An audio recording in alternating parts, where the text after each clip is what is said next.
Real estate is not easy, but it's simple. It's simple. It doesn't require any high degrees. All you need to do is to know what to say, how to present, and do enough of that via phone call, via emails, text messages, social media content, and then you will be successful. So I do about 40-ish transactions per year. Based on statistics, we have 87 people fail in real estate. So it's going to get even tougher, I would say. So a lot of admin stuff will go away. It will be leveraged to virtual assistants and artificial intelligence. Welcome back to our Successful Agent series, where we feature real estate agents doing big things in real estate.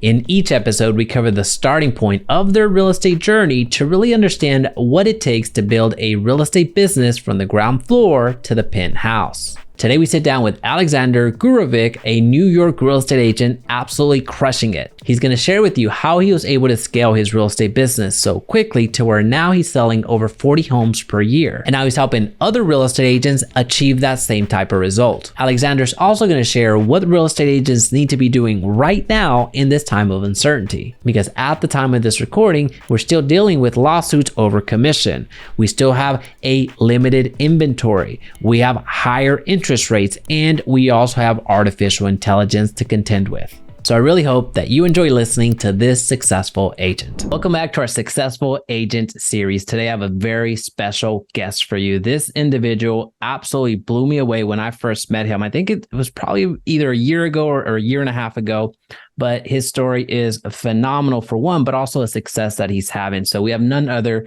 than Alexander Gurevich, also known as Sasha. Alexander, what is up? How are you? Hey, good to see you, Jaime. Everything is amazing. How are you? Let's jump right into it. There's a lot of things that I want to ask you because you're in a different market than I am. And also you have a different story that I think is quite unique for a real estate agent and really any entrepreneur. So I want you to take us back and tell us, how you got started into real estate. Absolutely. Happy to do that. So back in 2016, my background is computer science. So I graduated from one of the top colleges in Europe, worked in the industry for about 5 years, got tired of the corporate world and jumped into to become a professional poker player. So did that for 4 years. And in 2016, I was driving back home and then I listened to a radio. And the guy was talking about how men have midlife crisis when they're around 45-ish. So I was driving back home and I listened to this radio and the guy says, if you continue doing what you do today, would you regret that? Will you regret that in the future in your life? And when I thought about it this way, I said, absolutely. If I continue, playing poker for the rest of my life or for the extended future, I'm going to regret it because I didn't feel like I contributed to the world. There was always like a competition, who is better. So that's when I started talking to my brothers, and one of my brothers was in real estate. He ran his own brokerage for about 30 years. And he said, hey, Sasha, you do the right thing with other people. People trust you. Why don't you try real estate? And that's what I did in 2016. I jumped right into it. And since then, never looked back. That's what's up. So I was waiting for that poker story, and I'm glad that you referenced it because I would hate to negotiate against you. So that's the first thing. That's where my mind immediately went to when we first met. It was either in Orlando or Las Vegas. I can't remember exactly.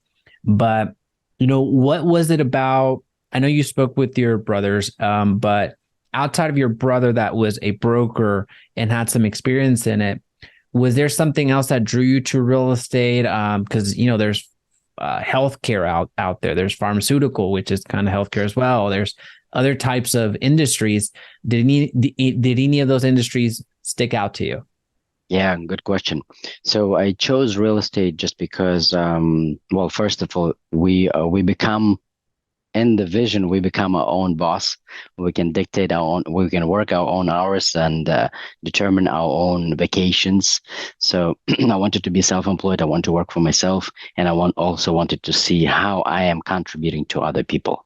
So I believe that's one of the biggest rewards when we help client buy a property, sell a property, and we get them to the next stage of their life. And seeing them happy, that's, I believe, one of the biggest rewards. Anything else was not really on my plate. So for me, it was a decision between, am I continue doing what I'm doing with poker, or will I restart or continue doing my computer science career, or real estate was one of the most enticing stuff. Especially because I realized if you start selling something, that's actually one of the things that my brother said also. If you start selling something, you might as well something that is the most expensive out there, right? So why sell a pharmaceutical for a couple $100 if you can sell real estate for $1 million and get appropriate commissions? That's true. That's true. It's still persuasion at the end of the day. And one yes can get you 10, 15, 30, $40,000. And another yes can get you $50 plus a gift card. So I can get on board with that. I can get on board with that. Well, speaking of sales, do you remember your first transaction? What was that like? How did you procure that transaction? Was it smooth? Was it sticky? What did that look like?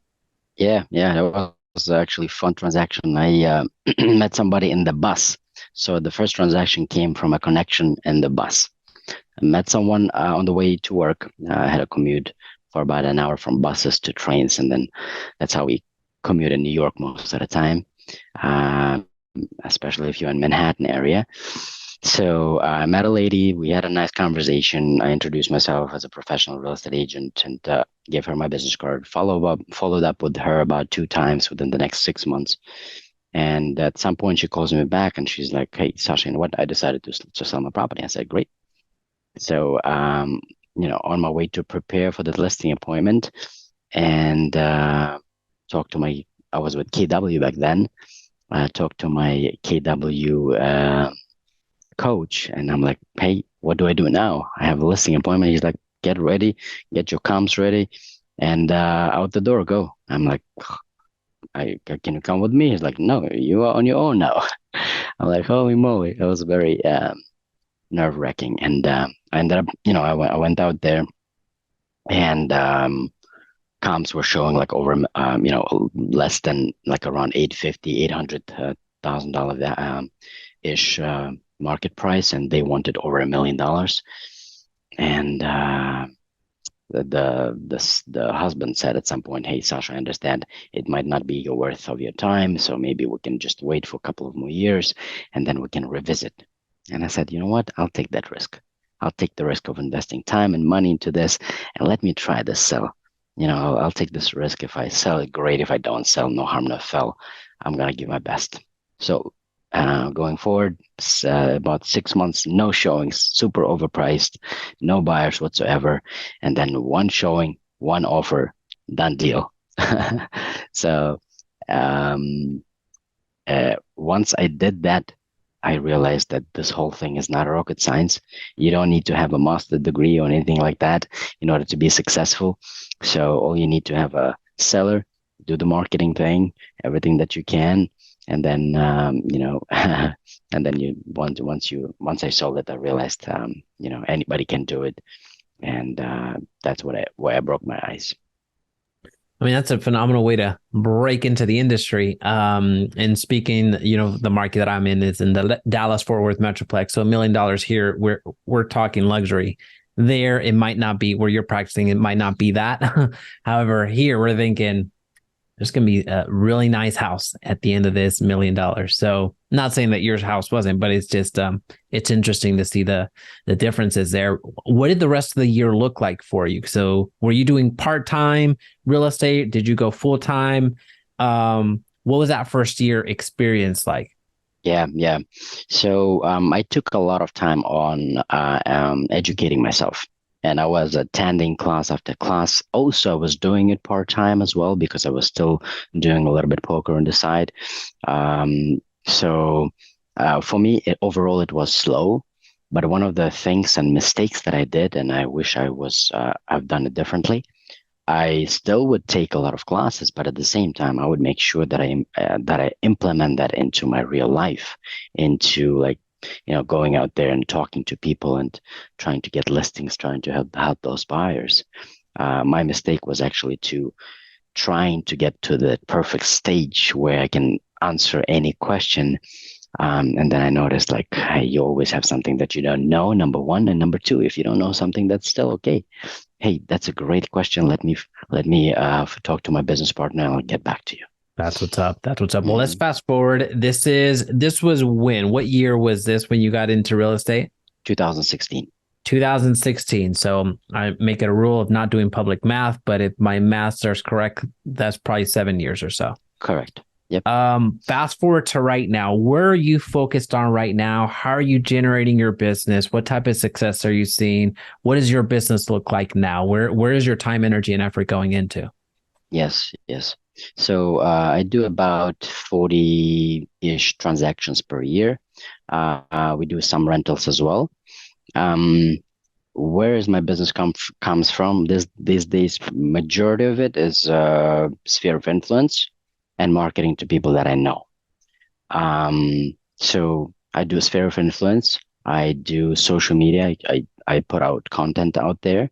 I do email and text marketing through KV Core that we get with our company.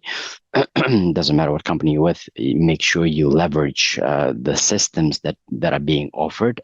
If they are not being offered, you need to have CRM systems that help you stay on top of mind, especially in 2023, where we have millions of things on a daily basis. It's important to push your information and to stay on top of their mind, to stay relevant, because a lot of times they will think about you, but they won't have the phone number in front of them, and then they will just call somebody else or the first person that they find on Google. Right. So I leverage emails and text message marketing campaigns through KV Core that we have offered here. And I'm also looking to invest more into bio leads through KV Core that are being offered as well. Okay, that's awesome. So with your sphere of influence, when you got into real estate, I'm curious because that amount of volume is insane, especially in your price point and your market, and you're moving a lot of real estate.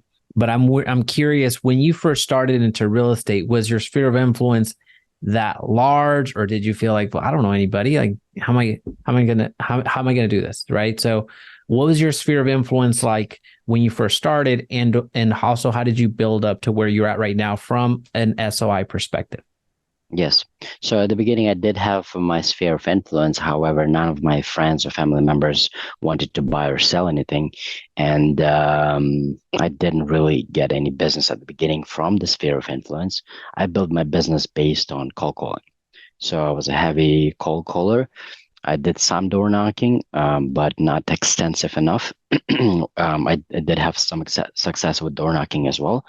But I built my business on cold calling. I was doing about 400 to 500 phone calls a day, and there are a lot of systems out there, such as Mojo, RedX, where you can just have the systems make those phone calls for you, and then you just talk to unlimited amount of people.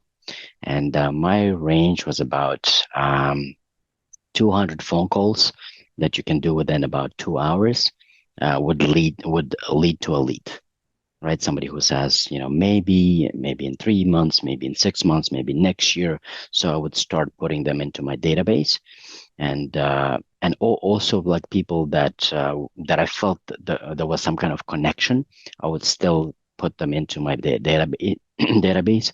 I would try to get their email as well, so that I can market to them through email and text message. And don't be surprised if one of those hundreds and thousands of people, several of them will start coming back to you with some random real estate questions, and then at some point it leads to a sale. That's awesome. So you kudos, shout out to you. Cold calling is something that is still very elusive to me.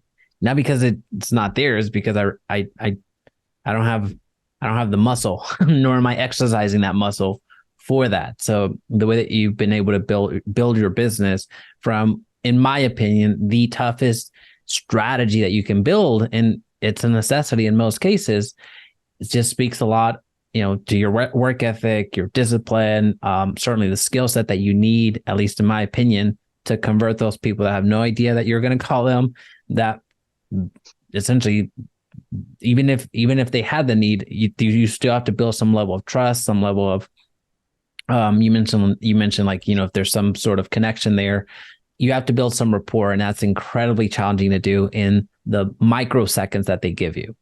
So that's phenomenal. What, looking back in your real estate career and having sold as many homes as you have, what do you think you would do different to get right back to where you are right now? So rephrased a different way is, if you could go back and redo it all over again to get right back to where you are right now, what are some things along the way that you feel you would probably do differently?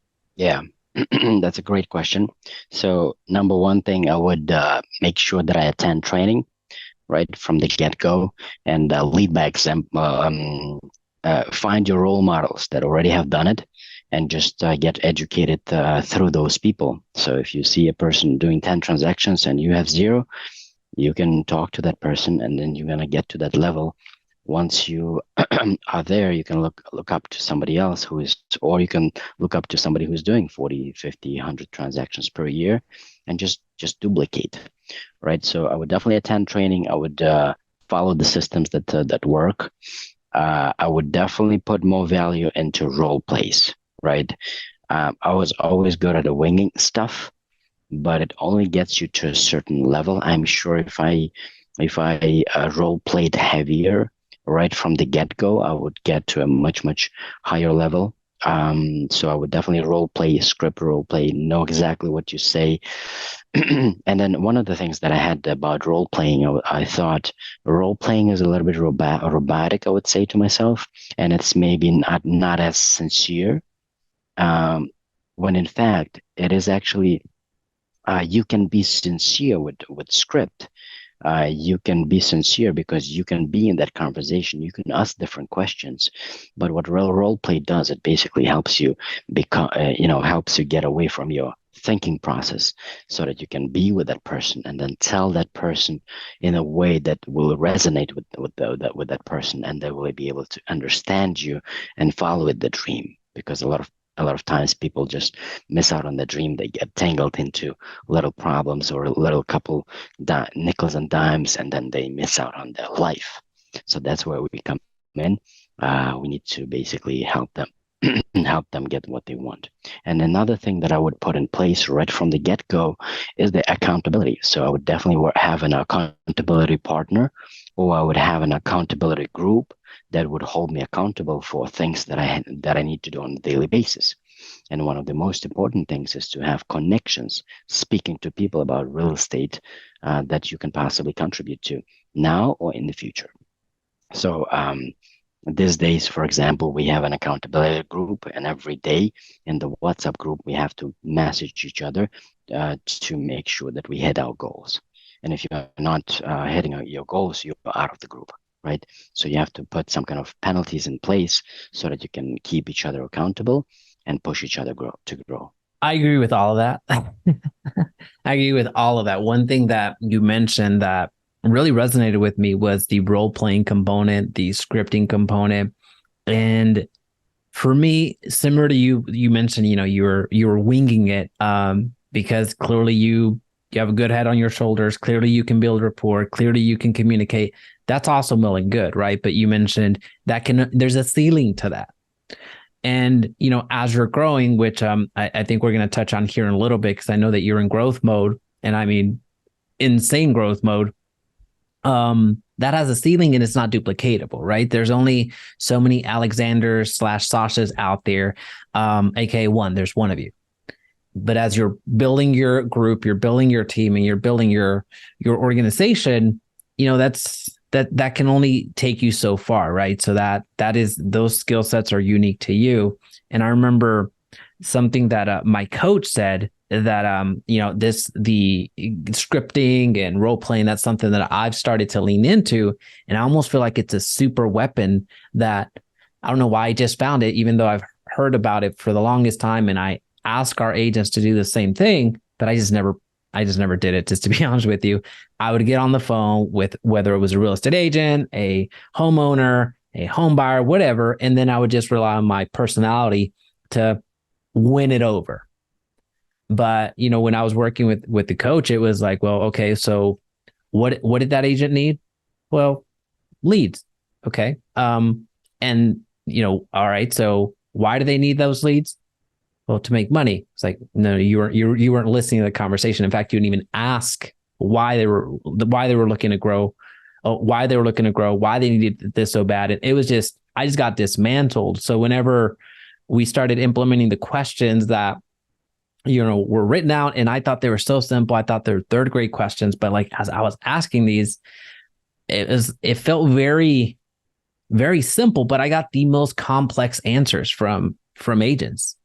And the same thing with homeowners, the same thing with buyers. So anyway, going back to not to go into too much of a rant, which I just did, that scripting, that role playing, that is, I feel it's a super weapon that gets underutilized. At least it was for me. But now as I see my conversion numbers just grow from every facet, from the agents that I work with, from the home buyers that I work with, from the home sellers that I work with, it's just incredible. It's just incredible. So that really resonated with me. What are you thinking real estate's going to look like here in a few years? I'm not gonna pigeonhole you to 3 years or 5 years. Where do you think real estate agents? So we as real estate agents, where do you think we fit in the real estate journey here in a couple of years? And the reason I ask that, just so you know, Sasha, is all the uncertainty out there. All the rulings that have happened as the time of this recording. It was last week where the NAR lawsuit and all that stuff was final, if you will. So what do you think our role is going to be here in a couple of years? Great question. Based on statistics, we have 87 people fail in real estate, so it's going to get even tougher, I would say. So a lot of admin stuff will go away. It will be leveraged to virtual assistants and artificial intelligence. I believe agents who continue doing all that admin work and not leverage AI will struggle and most likely will go out of business at some point. What will remain is who will remain is the negotiators and deal makers, right? Realtors that are leveraging AI and latest technology tools, who have amazing people skills, and who will negotiate on behalf of their clients to make deals happen. So the human aspect of the real estate agent, I believe, is going to stay, right? Maybe the search things will be different, but the human aspects of bringing two parties to the meeting of the mind, I believe that's definitely going to stay. The human element of helping a person, guiding a person in the right direction will remain. So I believe, just to summarize, is that real estate agents need to sharpen their skills with AI and latest technologies in order to stay on top of this game. I like that answer. No one's given the AI like in a meaningful way. No one's really given the practical component that like you just did. So I appreciate you bringing that up. I know that you mentor real estate agents and you mentor them to get into a transaction pretty darn quickly. In fact, a lot quicker than I would argue than most real estate coaches out there, at least that I'm aware of, and the ones that charge thousands of dollars. So I know that you're a big proponent of mentoring. I know that you're a big proponent of real estate agents altogether. So it's not surprising, at least to me and the audience as they're coming to learn about you, that you are quite successful with agents, whether they're just getting into this as first generation agents or this is their final stint before they hang up their real estate license, because they need to make it work. So what's something that you encourage agents to do day in and day out so they can get into a transaction as quickly as possible, so they can have a sustainable business in real estate like the one that you've built? Yes. One of the most important things is to plug in, right? Once an agent plugs into for example, trainings that we host, they will get productive, right? What do we teach them? We teach them scripts, dialogues. We teach them where to actually get those leads from. We teach them how to implement all the campaigns that we have implemented, so that they don't have to reinvent the wheel. We give them all the templates, the text messages, the emails, so that they can just push a couple of buttons and they start getting some leads out of their own sphere of influence. The beauty about this is that they don't have to spend a dime on it, just because we get KV Core with our company included in our package. So, and they get all the templates, all the tools from us, so that they can just click a couple of buttons and then the system will start generating them leads. And on a daily basis, we hold them accountable. Once you know who to call, once you know what to say, all you need to do is to pick up that phone call and to reach out to them and to reach out to enough number of people, and success is right there, right? Real estate is not easy, but it's simple. It's simple. It doesn't require any high degrees. All you need to do is to know what to say, how to present, and do enough of that via phone call, via emails, text messages, social media content, and then you will be successful.